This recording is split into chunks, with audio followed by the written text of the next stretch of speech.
We're following for you tonight. There is a new speaker in the state assembly. Carl Hastie, a Bronx Democrat, becomes the first African-American speaker, taking over for longtime Speaker Sheldon Silver. He resigned, of course, in the face of federal corruption charges. But not everyone was happy with how he got there, and Capitol correspondent Kimberly Howard asked Hastie about those concerns. She joins us live now with his response and how he plans now to move the assembly forward. Kimberly, what'd you find out? Well, Liz, Carl Hastie hails from the Bronx, but he does have the entire state in mind. He says that he wants to restore the public's faith in government as a whole, starting first with ethics reform within the chamber that he now heads up. I declare the Honorable Carl E. Hastie elected to be duly elected Speaker of the New York State Assembly. Bronx Democrat Carl Hastie makes history as the state's first ever African-American Assembly Speaker. It is a historic day.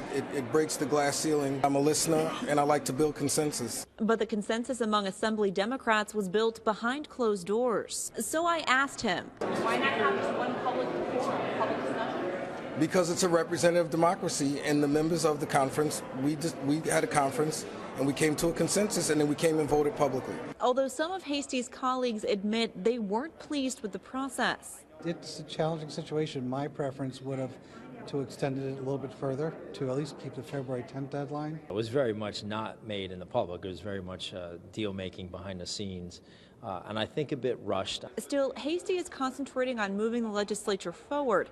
He says he wants to, quote, democratize the chamber, getting away from the idea of 3 men in the room during budget talks. One of the things that I'm going to do, we're going to have an Office of Ethics and Compliance. Hastie is also looking to cap the outside income assembly members can earn and reform the per diem system. He says he's not in favor of term limits and would like to see legislators get a pay raise. And as for longtime, now former Speaker Sheldon Silver, who was forced to give up his post in light of federal corruption charges, I have complete confidence that Carl Hastie can lead the assembly. What are your thoughts on transparency going forward, given what's been going on in the Pennsylvania? I think we're very transparent. We have been and we will be. Silver and Hastie, just like every other Assembly Speaker in New York in the past 50 years, in that they are from New York City. But Hastie is vowing to do a tour of upstate so he can see firsthand some of the issues in this area. Live at the Capitol, Kimberly Howard, CBS 6 News.